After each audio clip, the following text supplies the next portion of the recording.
Ito na mga pare ko, ito na mga mainit na balita patungkol sa Gilas Pilipinas na hindi mo dapat mapalagpas. Dalawang player na naman ang madadagdag sa Gilas Pilipinas Cup na naghahanda na ngayon sa paparating na FIBA Asia at ito na ang pinakaunang tune-up game ng Gilas Pilipinas sa July 28. Ano nga ba makakalaban nilang kupunan? At sino-sino mga players niyan?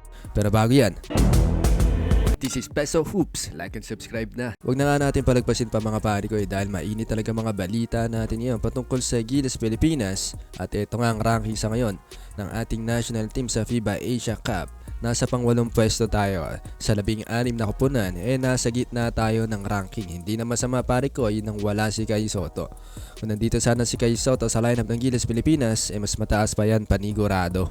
At eto na, dalawang player pa madadagdag sa Gilas Pilipinas Cup dahil tapos na nga ang PBA pare ko. Nag-champion na nga ang San Miguel Beermen at tinalo nila ang tropang Giga. Kaya naman si Junmar Fajardo at CJ Perez ng SMB ay makakasama na sa pag-ensayo ng Gilas Pilipinas bilang paghahanda sa pabarating na FIBA Asia Cup. At ito pa dapat mo malaman dahil marami talaga nagtatanong kung present si RJ Abarientos at si Troy Rosario sa training camp ng Gilas Pilipinas, bakit yung dalawang player na nadagdag sa pool ng ating lineup hindi pa nga rin nakikita. Si Renz Abando at si Xavier Lucero Paricoy hindi pa rin nakikipag-ensayo kasama ang Gilas Pilipinas. Yan nga malaking katanungan ngayon. I-comment mo nga dyan sa ibaba kung alam mo. Sa isang interview nga ni Renz Abando na napanood natin, masaya ito na naisama na naman ito sa pool ng Gilas Pilipinas at handang-handa nga siya. Isang tawag nga lang daw, sisipot na to sa practice. Siguro hindi pa siya tinatawagan mga pare ko sa training camp ng Gilas Pilipinas.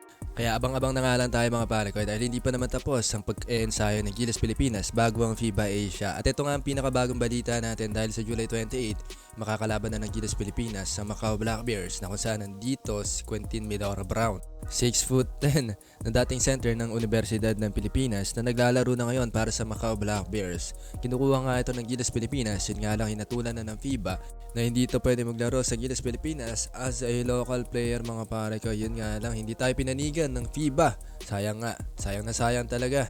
Pero di bale, nandiyan naman si Junmar Fajardo, si Japet Aguilar at si AJ Edu. Sa tingin mo kayanin kaya ng mga big man na to? Ang mga naglalakas ang big man din sa FIBA Asia, lalong-lalo na wala si Kai Sotto. Siya sanang masasandalan ng Gilas Pilipinas.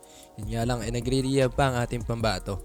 So sa kabuuan, madadagdag na si Junmar Fajardo at CJ Perez sa training camp ng Gilas Pilipinas dahil nag-champion na nga ang SMB kontra sa tropang Giga. At si AJ Edu, Japet Aguilar, Junmar Fajardo ang maaasahan ng Gilas Pilipinas sa ilalim sa FIBA Asia Cup.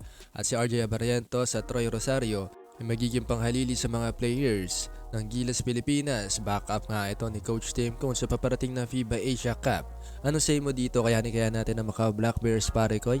At ano masasabi mo sa pagbabalik ni Junmar Fajardo, CJ Perez sa training camp ng Gilas Pilipinas at ang karagdagang mga players sa pool?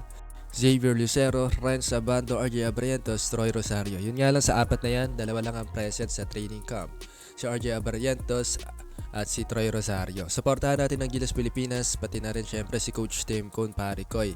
Talaga mahusay ang coach ng Gilas Pilipinas ngayon, kaya asahan natin magandang performance sa Gilas sa FIBA Asia Cup. Kung nagustuhan mo ang video, i-like mo na, mag-subscribe at pindutin ang notification bell. Maraming salamat. This is Peso Hoops. Like and subscribe na.